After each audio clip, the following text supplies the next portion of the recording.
So I'm going to speak about hierarchical functional encryption, and this is joint work with Zvika, Nishant, Vipul, Amit, and Gil. So let's first start with what's functional encryption. So as opposed to a regular encryption scheme where you can know everything or absolutely nothing about the underlying encrypted message, functional encryption provides for a fine-grained access control over the encrypted data. So as an example, consider a world where there is an encryption setup and there's some police who wants to know whether somebody is a criminal, or there's a vet service who wants to know whether there are rats in the house, or there's a fashion police who wants to know that somebody is wearing sandals with socks. One can get restricted decryption keys from a central key authority, which allows these parties to learn just that. So concretely, there is a setup which generates a public key and a master secret key, and the public key can be used to encrypt a message. And then there's a key generation algorithm which takes this master secret key along with a function f to generate a key for a function f, which can then be used along with the ciphertext to learn f of x. The security requirement that what we want out of this encryption scheme is that for any messages x0 and x1, encryption of x0 is computationally indistinguishable from an encryption of x1 given the public key and set of some function keys for some functions FIs.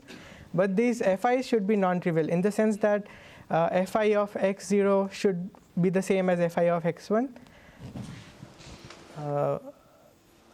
So what is known so far in the context of FE in the literature? We know bounded collusion resistant functional encryption from mild assumptions. By bounded collusion, I mean that the scheme only allows releasing only bounded number of function keys. So assuming any public key encryption, we know a single key FE and a bounded key FE. This can be extended to any bound B, where this B is some polynomial. Here, the size of the ciphertext grows in polynomial with the bound B. Further, assuming learning with error assumption, one can also achieve shorter keys, and this was shown in Goldwasser et al. This construction also achieves a stronger notion of security, which we call simulation security. I'm not going to go into simulation security for the purpose of this talk. However, the dream goal of getting unbounded collusion, this seems much harder.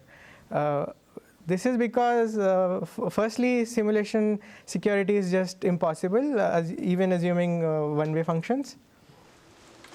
And we know such construction only from very strong assumptions of multilinear maps and obfuscation.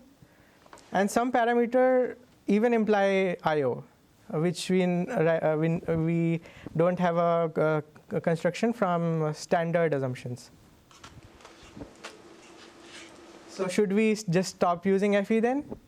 Can we construct something from bounded collusion FE?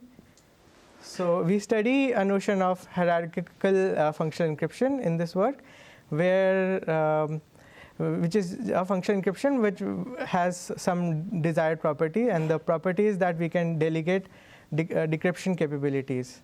So as an example, consider now that a gossip column wants to know if there's a celebrity who is wearing sandals along with socks.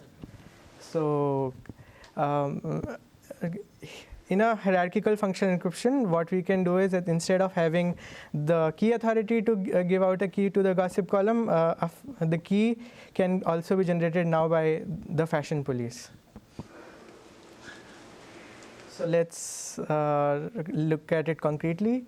So there's a delegate algorithm which takes the secret key for a function f along with a function g, and that outputs a function key for a function which is g composed with f.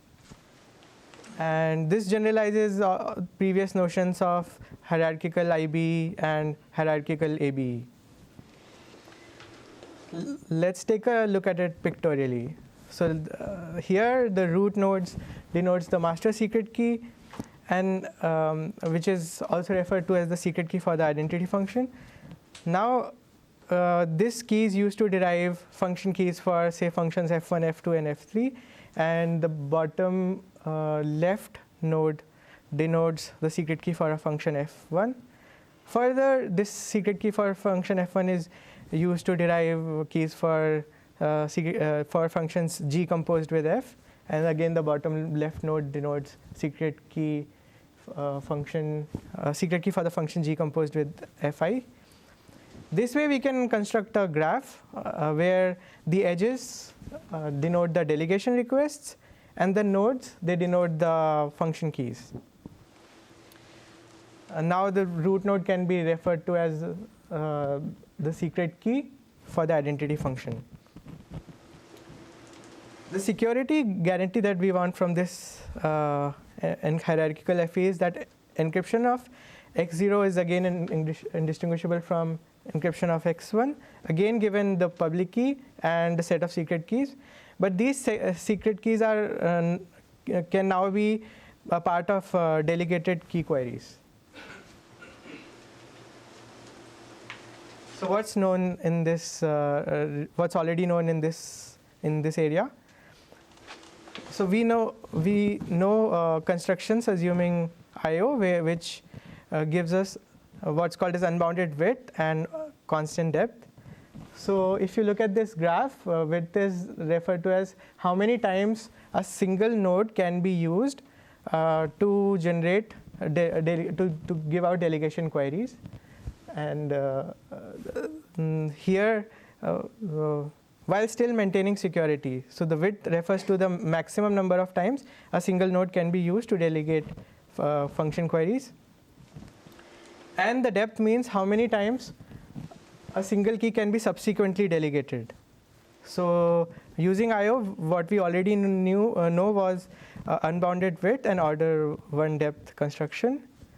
We also give an alternate construction in this paper, which is based on sub-exponentially secure I/O and hierarchical IBE. And this construction achieves unbounded width and polynomially bounded depth. Now I summarize our results for hierarchical functional encryption. In a nutshell, any functional encryption implies a hierarchical FE, but these parameters depends on the underlying FE. Given any unbounded collision FE, we can get unbounded width and unbounded depth. And given a bounded collision FE, we can achieve polynomial width and constant depth. And now we also study what's called as multi-authority FE. Multi-authority FE captures a scenario where an encryptor may put varying levels of trust in the various authorities. So consider, for example, there is FBI and there is a mobile service provider. Now there is an adversary who's making phone calls and his phone records are encrypted. So we want, suppose there is this telecom researcher who wants to do research on these encrypted records in order to come up with a suitable plan for the adversary. So he should be able to get a key from the telecom authority. At the same time, now there is an FBI inspector who wants to who wants to learn something about the phone records. So he should be able to learn some function key from the FBI. But this should be done without any interaction or prior setup between the two authorities. So in order to achieve such a functionality, we propose multi-authority FE to be used, where the encryption is done under this policy, where keys from any of these authorities should allow anybody to decrypt. And in MFE, our results are summarized as following. So we formalize MFE, and we give a general construction which is based on I/O and one-way permutations. Then we give a construction for a very specific policy, which is majority policy, and this we construct from learning with error and any FE. Finally, we also give the first construction of decentralized ABE without having trusted setup or random oracle. So for the techniques, I refer you to the paper. But the main idea for the HI for the hierarchical FE is instead of generating function keys for the function f, we now generate a function key for a re-encryption function, where the re-encryption function computes an encryption of f of x along with a freshly sampled public key and the secret key. And this process is delegation friendly, so this can be continued on again and again to achieve a required number of delegations. So thanks for listening.